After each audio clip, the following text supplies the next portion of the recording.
Hello, everyone. We rolling? We live? We good, Steven? All right.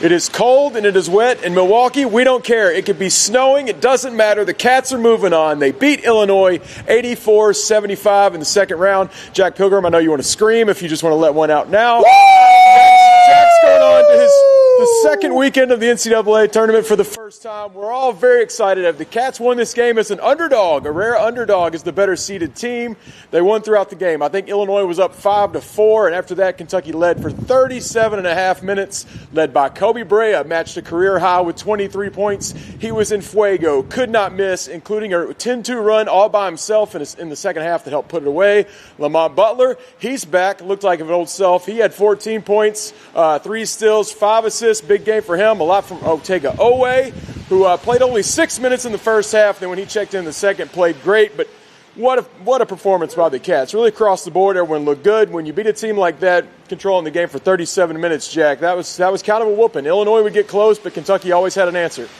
I was stunned watching the game at just how loose they were. We watched during pregame warm-ups, and we were like, man, it just feels like they're so comfortable in this element. You know, we've seen these teams and this program get so tight in these types of games.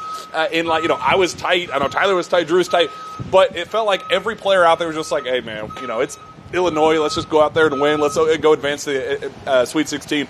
I loved how comfortable they were from start to finish. There was one moment that was my favorite personally when there was the ILLINI chant. You got no cheering. You don't deserve that to do that anymore, Illinois fan.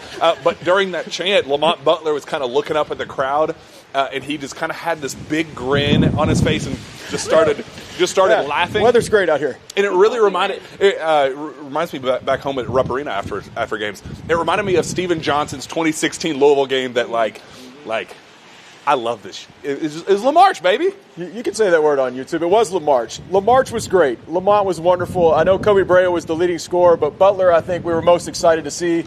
Had maybe the play of the game when he swiped it, kicked it to Brandon Garrison, a no-look pass for an and one in the second half. I think it took Kentucky's lead to 10 or 12 there. It was a big moment when Illinois kind of had a little momentum going.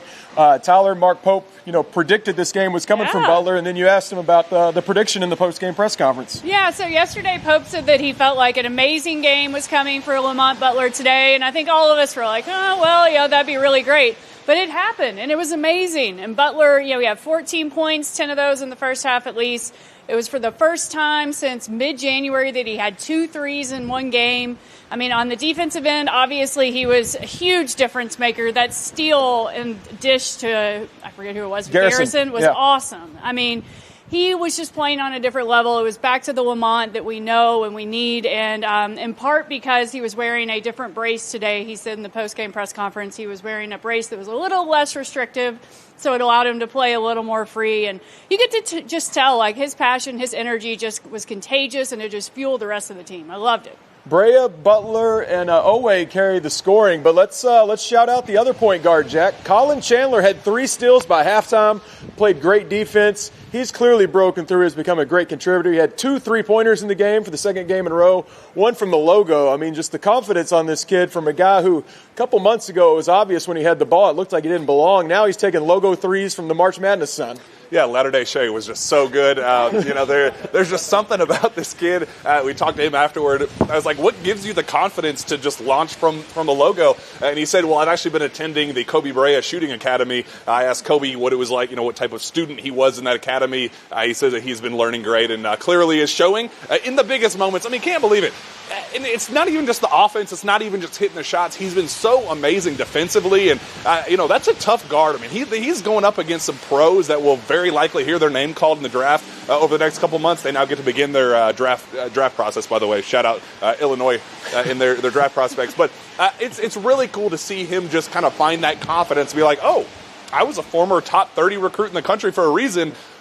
I belong here. I belong on this floor, and he hit some of the biggest shots of the game. That lottery joke you made, that's what we had to put up with several years. My, how the turntables have changed here.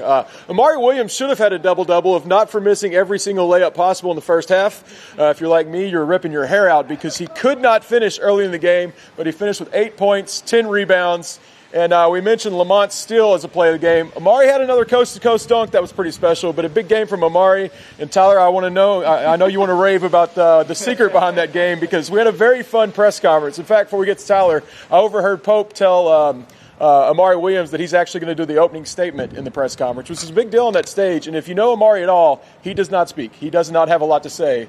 And Pope gave him a line, something like, actually, I forgot the line. But he gave him a big pep talk, said, get up there and do it. I'll figure out the line. But tell them the secret behind what got into Amari Williams' big game. Yeah, so Amari was talking about the game and, how great the team played and whatever. And Pope kind of was like, tell the real story. Tell them what happened today. Tell them what was different.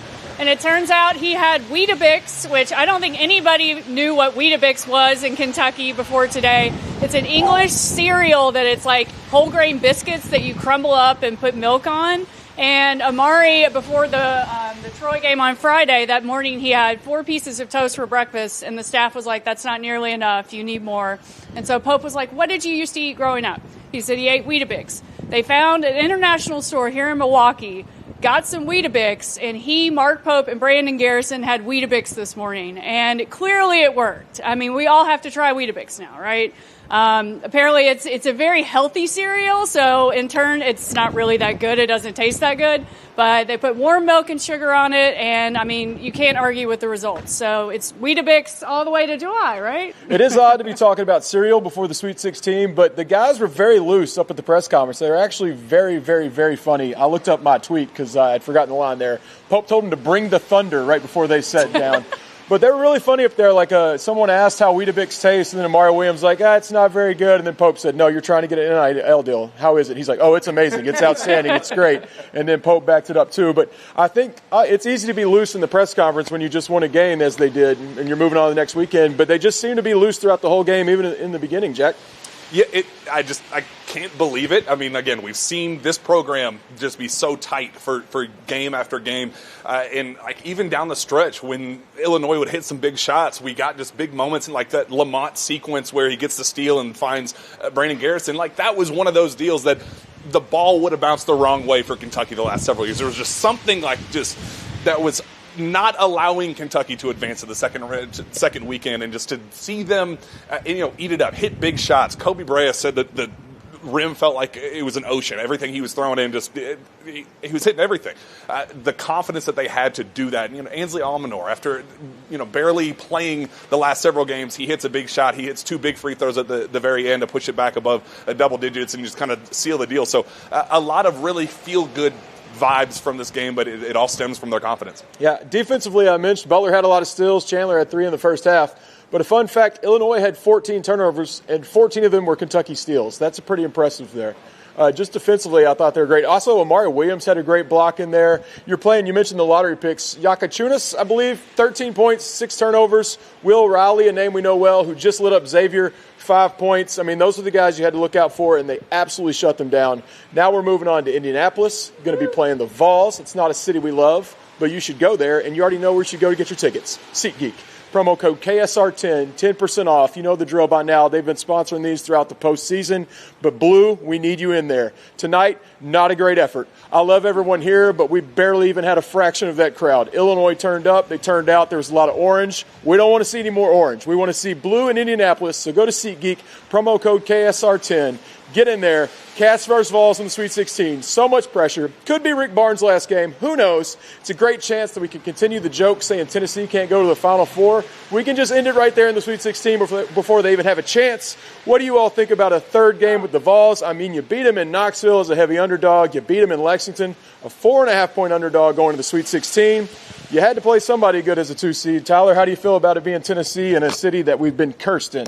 Well, I like that it's Tennessee. I mean, the emotional angst of that is not great because, I live in Tennessee. I have to deal with those fans. But I think the team, they know they can beat them. They've beaten them twice, so they're going to have confidence coming in. As for Indianapolis, I mean, the story of this postseason run has been exercising demons. Kentucky got out of the first game. They got out of the second game. And now we're going to get back to Indianapolis and reverse the bad luck that we've had because all of us have been there for heartbreaking Kentucky losses, and it's time we reverse that streak too. So I'm ready. Bring it on. Lucas Oil. Baker's Life Fieldhouse, St. Elmo's Slippery Noodle. I can't wait. We're getting some of that shrimp. Jack, I assume you feel like we do about the Vols. What wardrobe are you going to break out for the Sweet 16, since there's a lot of wardrobe talk tonight? Let me tell you something. My favorite part of this whole experience is that I got to use a full suitcase full of clothes. I got to dirty them all. I'm so sick and tired of having clean clothes still stuck in my damn suitcase when I get home from these events. I get to go home, I get to throw it all in the laundry, and I get to put it all right back in there, all Team Kentucky gear. Put that in your pipe and smoke it. I am so excited to wear my Kentucky gear in Indianapolis. We're going to exercise some demons. We're going to leave. I can't wait. I am so excited. This is my first Sweet 16 ever. I don't even know what it feels like. You guys need to let me know what to expect. Is it pressure filled? I don't know. I'm excited to find out for the very first time doing this job. I don't want to go back in time to the bad memories, but literally last time we were there, you mentioned the suitcase. I got there the morning of the game, dropped my bag at the hotel. When the game ended, I just fell asleep with what I had on. I never even unzipped my suitcase. Didn't brush my teeth, woke up, got in the car, and went straight home after the game. So a miserable time there, but that's behind us. New era, new coach, new team. We love this team. They're moving on to the Sweet 16. They're going to beat the Vols. But for now, we're going to go inside because it's freezing. I actually have to catch a ride back home because I think the radio show crew is about to leave me, so I'm going to shut it down. But thanks for watching. Drew, Tyler, Jack, Stephen behind the camera. We're going to head back in and put this Milwaukee trip to bed. Thanks for watching.